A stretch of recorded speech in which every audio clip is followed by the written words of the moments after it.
Vamos a despegar.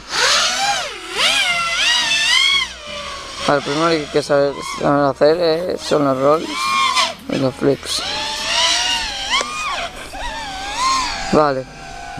Lo primero haríamos medio y medio. Medio y medio. ¿Vale? Por supuesto así. Una acrobacia normal. Vale. Ahora haríamos medio y aguantamos para la recuperación.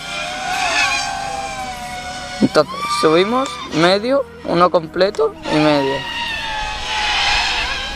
Vale, más rápido sería así.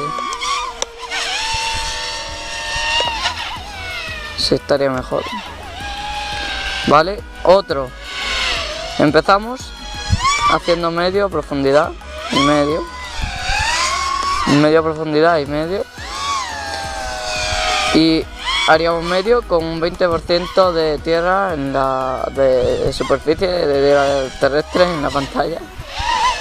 Como así exactamente. Y haríamos una voltereta cuando estemos en ese punto. Así sería.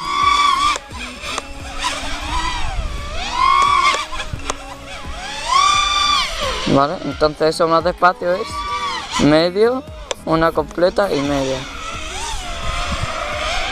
Vale, esa por ejemplo combinada con más podría ser como una así, otra y otra, pero eso ya se va aprendiendo con el tiempo.